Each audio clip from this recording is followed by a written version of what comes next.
Assalamualaikum warahmatullahi wabarakatuh. I'm Nurhara, NPM 086. Di sini saya akan menjawab final task dari sosiolinguistik. Di sini pertanyaan yang pertama yaitu internal and external variation in my indigenous language. Jadi di sini ada yang pertama internal variation. Itu ada 4. Yang pertama phonological variation, morphological variation, semantic variation, and syntax variation. Phonological variation di bahasa asli saya atau bahasa Sambas, Melayu Sambas, yaitu phonological variation berfokus pada tataran suatu bunyi ataupun logat, aksen. Nah, di sini saya mengambil contoh pulang sinun sama pulang di. Nah, jadi di sini di antara pulang sinun itu ada penekanan huruf L, pulang. Nah, satunya pulang di. Dan ini sama artinya yaitu pulang sana. Terus lanjut ke morphological variation, yaitu makna sama tapi pelafalannya berbeda. Nah, di Melayu Sambas untuk memanggil seorang orang tua ataupun seorang tua laki-laki yaitu ada 2. Kalau tidak ayah ataupun bapak. Nah, di sini ayah dan bapak itu sama-sama mempunyai makna yang sama, tapi pelafalannya yang berbeda, seperti itu. Oke, next ke syntax variation. Syntax variation ini penuturan bahasanya itu secara gramatikal. Di sini saya mengambil contoh antara desa saya dan desa sebelah ataupun desa teman saya. Mengambil kata-kata jo pewe kita ye. Nah, di sini ada terjadi penuturan bahasa secara gramatikal. Terus yang kalau bahasa saya itu adalah ngapewe kita ye. Nah, di sini ada penyusunan gramatikal. Perbedaannya antara jo pewe kita ye sama ngapewe kita ye. Nah, di sini ada terjadi gramatikal seperti itu. Oke, next ke semantic variation. Makna dan artinya sama. Di sini saya mengambil contoh pulang atau balik. Pulang sama balik itu sama-sama mempunyai makna dan arti yang sama. Seperti itu. Pulang ini juga artinya pulang, balik ini artinya juga pulang, seperti itu. Oke, next ke external variation. Jadi, external variation in indigenous my language di bahasa asli saya ataupun bahasa Melayunya saya itu ada beberapa yang saya ambil seperti mutual intelligibility. Nah, mutual intelligibility ini hubungan dari 2 bahasa atau 2 dialek yang biasa saling memahami.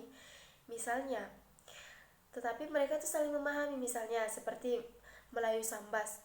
Nah, Melayu Sambas itu banyak logat ataupun banyak yang menggunakan logat tidak sesuai dengan desanya. Misalnya desa saya, ketika saya orang Temajuk bisa memahami logat tetangga saya ini menggunakan logat yang berbeda dengan saya, seperti itu. Misalnya tadi yang saya contohkan jo pewe kita ya. Nah, itu udah berbeda logat sama ngapewe kita ya, seperti itu. Next ke isogloss. Di sini juga terjadi namanya bahasa yang ciri khasnya berbeda tapi maknanya sama. Contohnya, ketika di Melayu Sambas, Melayu bahasa Sambas sama Melayu Pontianak. Saya mengambil contoh Melayu Sambas itu panggilan ibu perempuan itu, orang tua perempuan itu pakai uma. Tapi Melayu Pontianak itu pakai mama. Nah, itu udah terjadi perbedaan. Itu ciri khasnya. Ketika Melayu Pontianak memanggil mama, Melayu Sambas itu memanggil uma, tapi artinya itu ibu. Oke, next ke dialek boundary. Nah, dialek boundary ini merupakan pemisah antara dua dialek yang berbeda. Seperti saya kasih contoh, desa saya ini bersebelahan dengan negara tetangga. Negara tetangga itu kan Malaysia kan, tetapi kami sama-sama menggunakan bahasa Melayu dan itu berbeda dialek, seperti itu. Contoh dialek Melayu Sambas, nak kemana kita. Dan kalau misalnya di Melayu Melayu Malaysia, senai kita te. Nah, itu mereka juga menggunakan bahasa Melayu. Nah, di sini terjadi pemisah antara dua dialek yang berbeda. Tapi artinya itu mau kemana. Next ke dialek kontinum. Dialek kontinum ini jika semakin dekat dengan bahasa aslinya maka akan semakin murni bahasa tersebut. Saya ambil contoh bahasa Melayu Sambas, yaitu ape. Ape sama apa. Ape itu kan nggak jauh beda kan. Karena mengapa nggak jauh beda? Karena bahasa Indonesia itu berasal dari bahasa Melayu seperti itu. Next ke dialek. Dialek adalah variasi atau ragam bahasa yang dilakukan penutur sekelompok atau wilayah setempat. Nah, di daerah saya ada yang sebut mukena itu undung-undung. Nah, itu tergantung wilayahnya. Jadi wilayah saya itu biasanya manggil undung-undung, tapi wilayah sebelah itu memanggilnya mukena. Jadi itu mempunyai wilayah-wilayah tersendiri seperti itu. Next ke kronoleg. Kronoleg ini pengucapan atau bahasa yang beda dari relasi waktu ke waktu.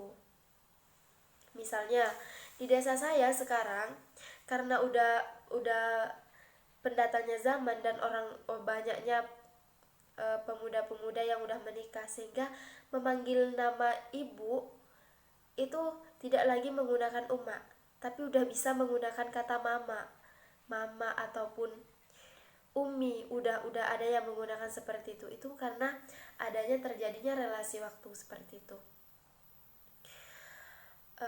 Next, nomor 2 yaitu bad language in my culture. Jadi di bad language my culture itu ada beberapa. Yang pertama itu ada tabu. Tabu itu sangat tidak layak untuk diucapkan. Contohnya ke Melayu Sambas itu bangsat. Bangsat itu sangat kasar ketika diucapkan untuk ditujukan kepada orang. Keparat itu juga sangat kasar dan itu tidak layak untuk diucapkan. Terus yang kedua, swearing.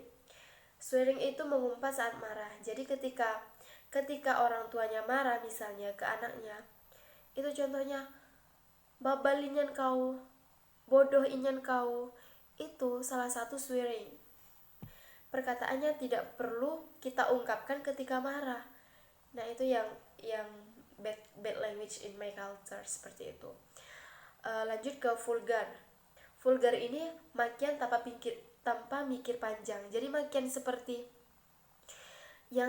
lebih ke intimnya. Contohnya di sini butuh. Nah, ketika kata-kata ini disebutkan itu sangat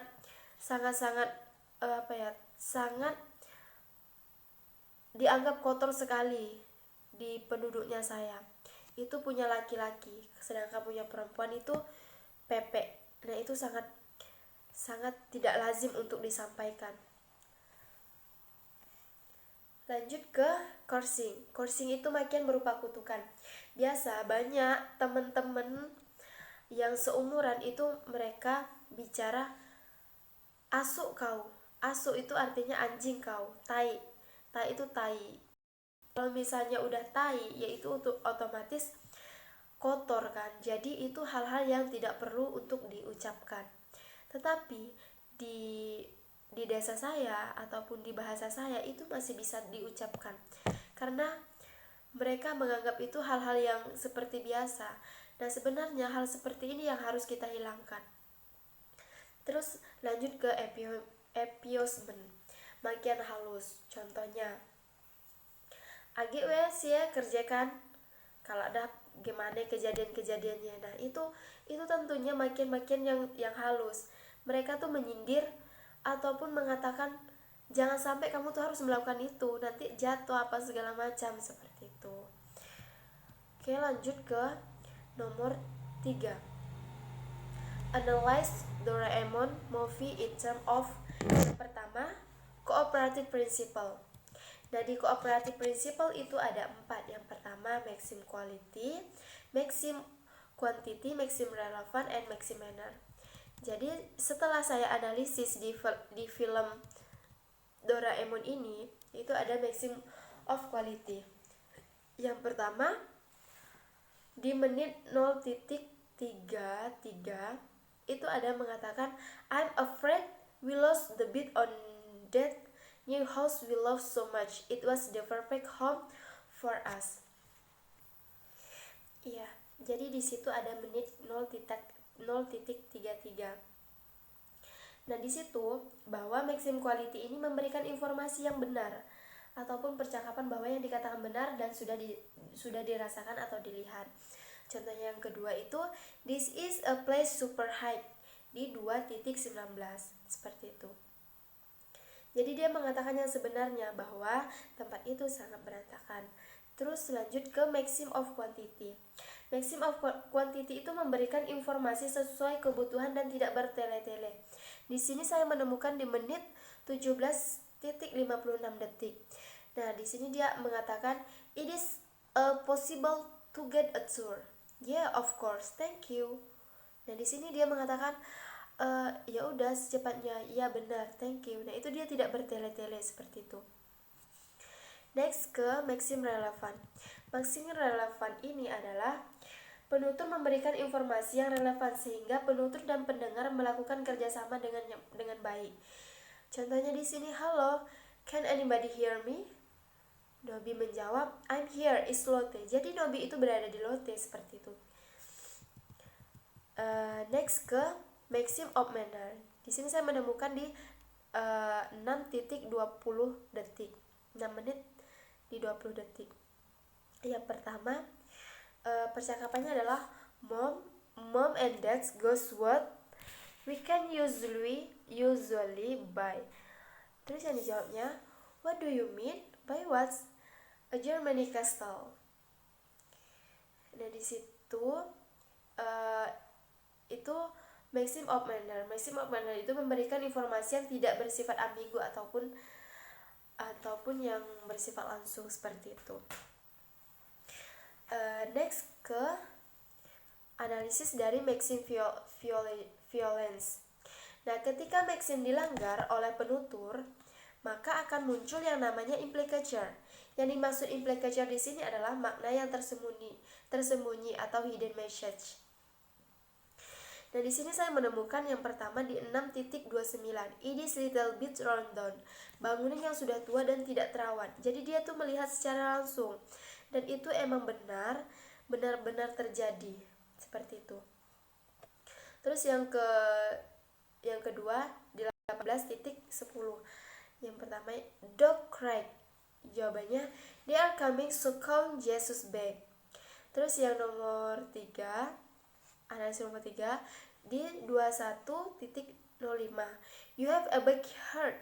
Jadi di sini dia mengatakan bahwa mungkin si perempuan ini ataupun dia itu mempunyai sifat yang baik hati, rendah hati ataupun bijaksana, seperti itu. Oke, next ya, lanjut ke jawaban nomor 4. Jadi nomor 4 di sini saya menganalisis tentang debat kandidat Kamala Harris dengan Mike Pence. Nah, jadi di sini analisisnya berdasarkan politeness strategies. Pada video tersebut dapat dianalisis berdasarkan politeness strategies yang menggunakan gaya bahasa maupun tata cara yang digunakan harus baik dan sopan, karena forum yang digunakan bersifat formal. Jadi bahasa yang digunakan juga harus bahasa formal supaya forum bisa berjalan dengan lancar ataupun sesuai dengan prosedur. Di sini saya mengambil di percakapan dari moderator Susan ke Kamala Harris di menit 17.45 yang katanya 2 minutes to respond without uninterrupted. Terus yang kedua, Senator Harris, thank you Susan. Jadi Senator Harrisnya itu menjawab thank you Susannya itu juga salah satu dia menyampaikannya dengan baik dan sopan. Next ke lanjutnya yaitu di 20.32 di menit 20.32 detik. yaitu Vice President Mike Pence. Susan, thank you. And I want to thank the Commission and the University of UTAH for hosting this event, and Senator Harris, it is a privilege to be on the stage with you. Nah, ini dia menyampaikan dengan bahasa yang sangat formal seperti itu. Terus lanjut yang ketiga yaitu moderator Susan berbicara pada menit 18 detik. Kamala Harris, Senator Harris, I'm sorry. Jadi di sini moderator Susan itu salah menyebutkan nama Senator Harris tanpa ada Senator Harrisnya. Tapi di menit 20 detik Senator Harris langsung menjawab that's fine. Jadi di sini mereka menggunakan bahasa baik dan sopan seperti itu. Oke, mungkin itu saja yang dapat saya sampaikan. Kurang lebihnya saya mohon maaf. Wassalamualaikum warahmatullahi wabarakatuh.